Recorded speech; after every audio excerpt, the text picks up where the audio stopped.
देखना बच्चों, हमारा चैप्टर चल रहा था 15 का चैप्टर चल रहा था नाभिकीय भौतिकी। हमने कर लिया था अल्फा बीटा और गामा कणों के गुण कर लिए थे, माध्य आयु काल है वो निकाल ली थी। अब जो उससे अगला टॉपिक आता है वो आता है अल्फा बीटा तथा गामा 6। देना कोई भी जो रेडियो एक्टिव जो तत्व होता है, रेडियो एक्टिव जो परमाणु होता है वो स्थायी नहीं होता।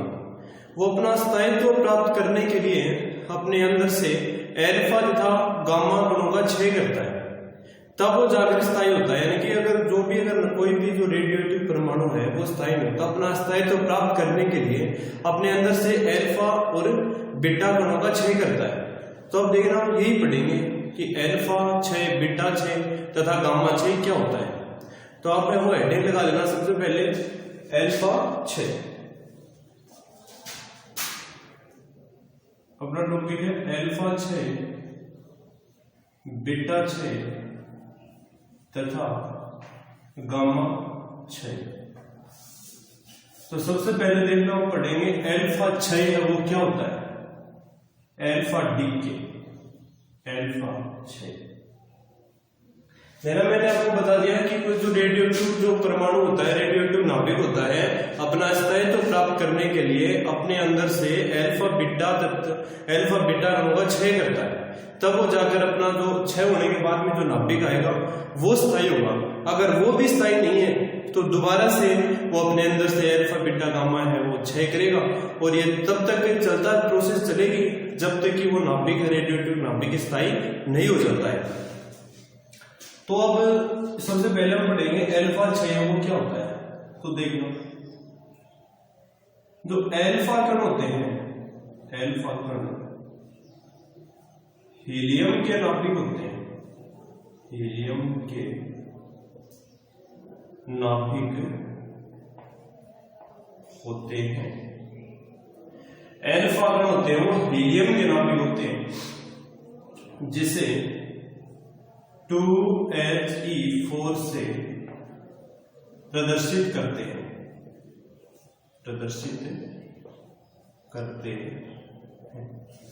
यानी कि जो हीलियम का जैसे कि जो परमाणु क्रमांक 2 है और द्रव्यमान संख्या 4 है, उसी प्रकार जो अल्फा कण होते हैं उसकी भी द्रव्यमान संख्या है वो 4 होती है और परमाणु क्रमांक है वो परमाणु क्रमांक है वो 2 होता है।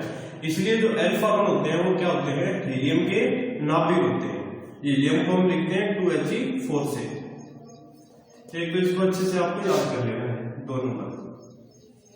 जब किसी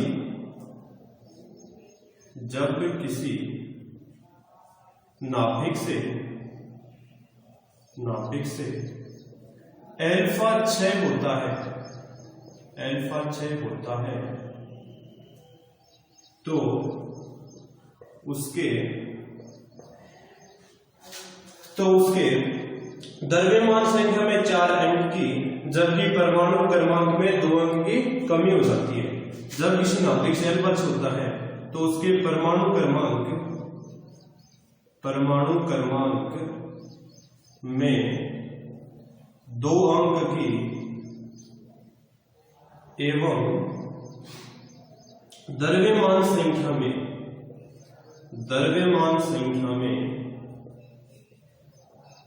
4 अंक की कमी हो जाती है।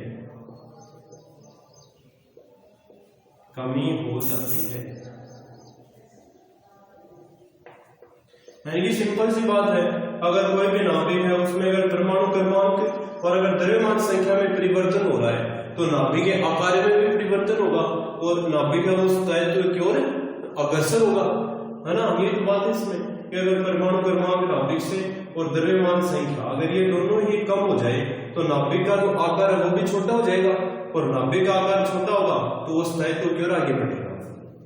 यानी कि किसी नाभिक में देखना कोई भी जो तत्व हम किसी प्रदर्शित करते हैं ZX ऐसे, इसमें हो रहा है अल्फा क्षय। तो अल्फा क्षय होगा, याद रखना, परमाणु क्रमांक में 2 की, इसमें कितने की कमी हो जाएगी, 2 की 1, और द्रव्यमान संख्या में कितने की 4 अंक की कमी हो जाती है, और ये फिर क्या हो जाएगा, हीलियम। जो अल्फा किरण, इसको तो हम बोलते हैं पितृ नाभिक,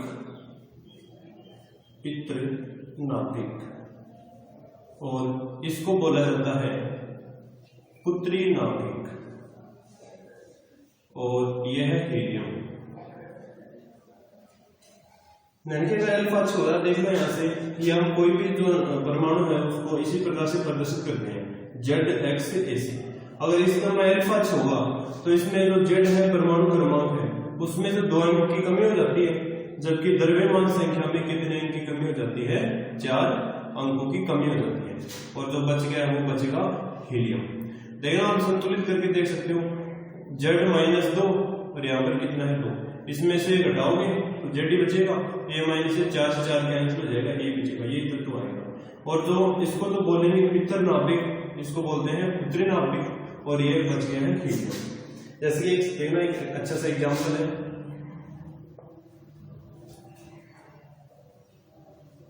यूरेनियम 238, इसका अगर अल्फा 6 करवाएंगे, अल्फा 6, तो परमाणु क्रमांक में कितने अंक की, 2 अंक की कमी, तो यहां पर कितना बचेगा 90, और ये बचेगा थोरियम, और जो द्रव्यमान संख्या है उसमें 4 अंक की कमी हो जाती है, तो 238 में 4 अंक की कमी हो जाएगी 234, और जो बचेगा वो बचेगा हीलियम। इसको आप संतुलित करो, 90 2 92 हो गए, 234 और 4 238, ठीक है। अब ये तो है यूरेनियम, यूरेनियम, यह है थोरियम, और यह है हीलियम। इसको मैंने बता दिया क्या बोलते हैं, पितृ नाभिक, और इसको बोलते हैं पुत्री नाभिक, पुत्री नाभिक। तो इसको एक एग्जाम्पल को इसको याद रखना आपको, और मैंने आपको बता दिया परमाणु क्रमांक में 2 अंक की कमी आती है और द्रव्यमान संख्या में 4 अंक की कमी आती है। अब देखना अगला फल,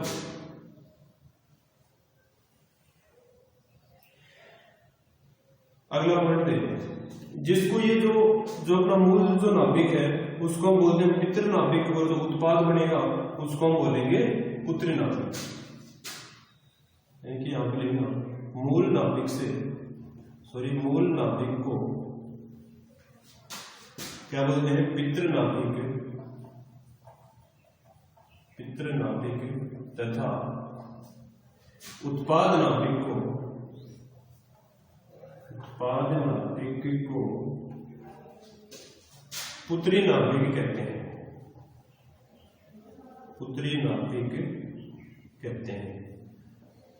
अगर यदि पुत्री नाभिक भी अपने पास रेडियोएक्टिव तत्व है तो पुत्री नाभिक का दोबारा से अल्फा होगा, और यह तब तक होता रहेगा जब तक कि लेड प्राप्त नहीं हो जाता। यानी कि लेड प्राप्त होने का मतलब है जब तक कि कोई स्थायी तत्व प्राप्त नहीं हो जाता। तो यहां पर हम ये बात लिख लेंगे, यदि पुत्री नाभिक, यदि पुत्री नाभिक भी रेडियोएक्टिव तत्व है, रेडियोएक्टिव नाभिक है, यदि पुत्री नाभिक भी रेडियोएक्टिव नाभिक है तो दोबारा से उसका अल्फा 6 होगा, अल्फा 6 होगा, तथा यह तब तक होता रहेगा जब तक कि लेड प्राप्त नहीं हो जाता, लेड प्राप्त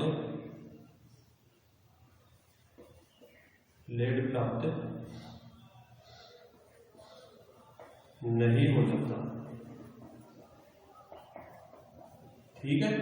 अगर पुत्री नाभिक दोबारा से रेडियोएक्टिव नाभिक आ गया, हमें पता है जो रेडियोएक्टिव नाभिक होता है अभी तक 1000 न्यूक्लियोटाइड ज्ञात है, अभी तक 1000 नाभिक ज्ञात है, इनमें से अधिकतर होते हैं अस्थायी।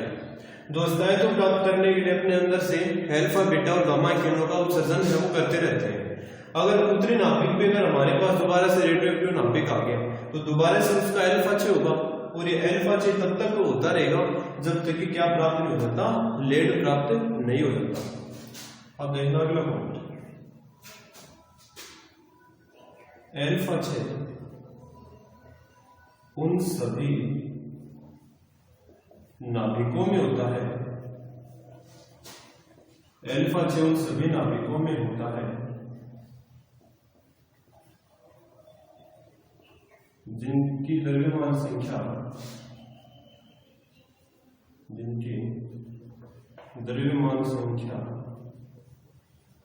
210 से अधिक होती है। अल्फा 6 उन सभी नाभिकों में होता है जिनकी द्रव्यमान संख्या 210 से अधिक होती है।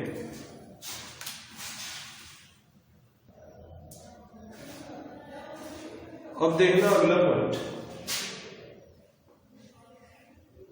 ये तो हो गया अल्फा जिनकी द्रव्यमान संख्या 210 से अधिक है, उन सभी नाभिकों में क्या होता है, अल्फा 6 होता है। अब देखो मूल नाभिक का द्रव्यमान, मूल नाभिक की द्रव्यमान ऊर्जा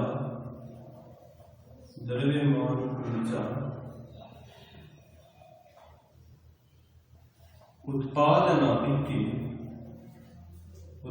नाभिक की द्रव्यमान ऊर्जा से कम होती है। जो मूल नाभिक की द्रव्यमान ऊर्जा है वो उत्पाद नाभिक की द्रव्यमान ऊर्जा से क्या होती है, कम होती है। और जो आइंस्टीन ने ये बताया था कि ये जो द्रव्यमान की जो कमी है ये ऊर्जा के रूप में हमें प्राप्त होती है, ऊर्जा के रूप में प्राप्त होती है। यानी कि जो द्रव्यमान क्षति आती है इसमें, द्रव्यमान क्षति, तो देखना द्रव्यमान क्षति कैसे निकालेंगे, ये एग्जाम्पल ले लेते हैं।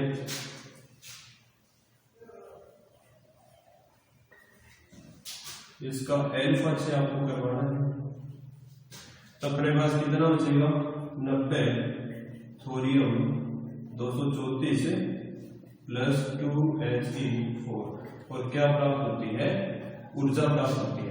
क्योंकि अगर इसका जो द्रव्यमान है ये तो हम बोलते हैं पितृ नाभिक,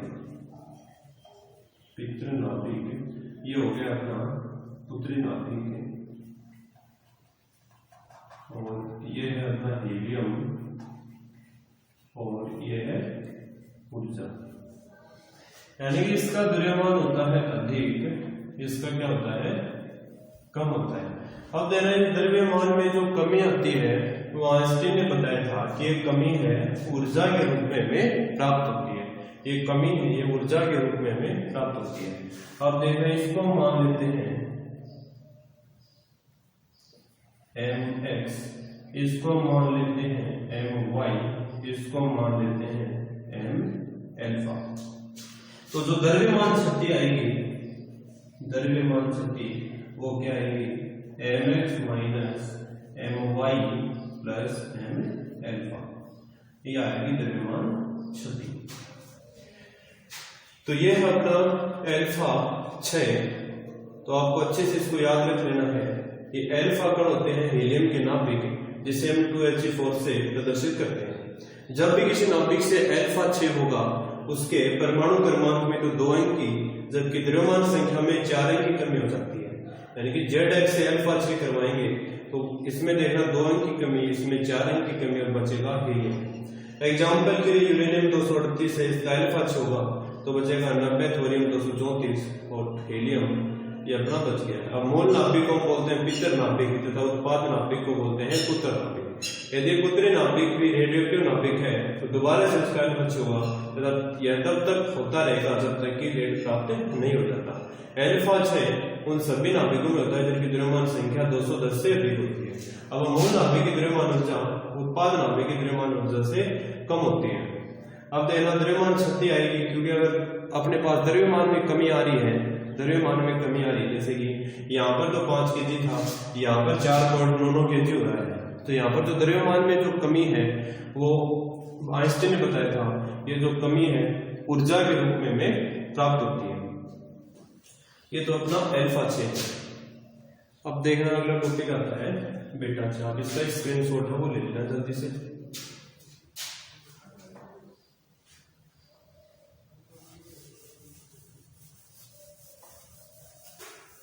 अब हम करेंगे बीटा 6।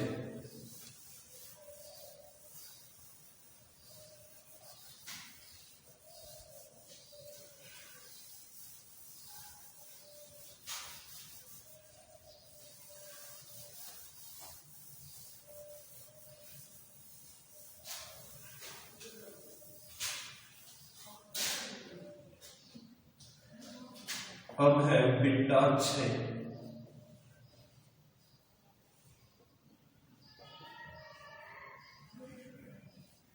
Beta decay. देखना क्या होता है बीटा 6 में। जिन नाभिकों में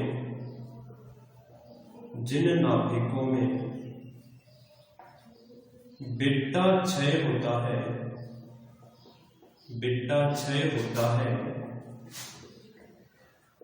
उनके द्रव्यमान संख्या में कोई परिवर्तन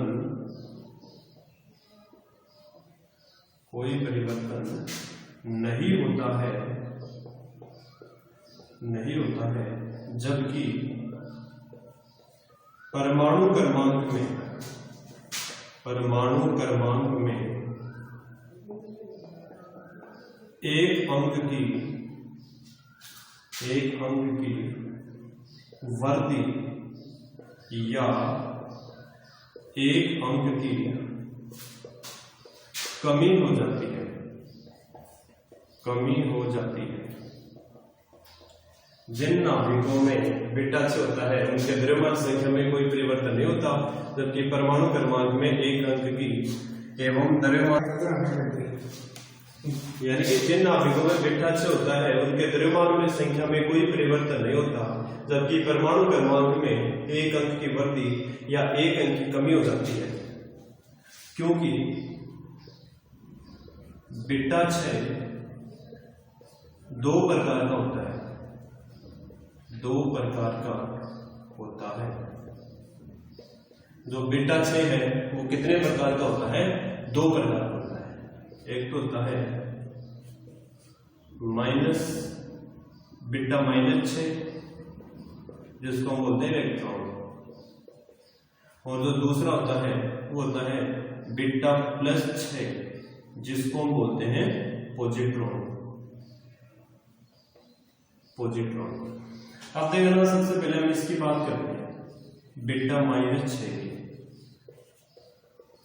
यानी कि बीटा -6 है वो किस प्रकार से होगा। इसको हम क्या लिख देना, द्रव्यमान संख्या में याद रखना कोई परिवर्तन नहीं होता है। अगर बीटा माइनस होगा तो इसको हम लिखेंगे -1 E0। यह है बीटा -6। अब माइनस है तो इलेक्ट्रॉन की क्या होगी, इसमें एक इलेक्ट्रॉन की वृद्धि हो जाएगी। इसको बोलते हैं बीटा -6, यानी कि द्रव्यमान संख्या 0 है, कोई परिवर्तन नहीं होगा, एक है तो एक ही। जबकि जो परमाणु क्रमांक है उसमें एक अंक की कमी या फिर एक अंक की वृद्धि हो जाती है। ठीक है, इसका एग्जाम्पल देखते हैं। देखो या फिर यह होगा ZXA, इसमें आपको माइनस का बीटा 6 करवाओगे तो क्या बनेगा, -1 ये है 0 और प्लस -1 E0, यानी कि इसमें आपको एक अंक की क्या हो जाएगी, वृद्धि हो जाएगी, तो Z +1। ठीक है।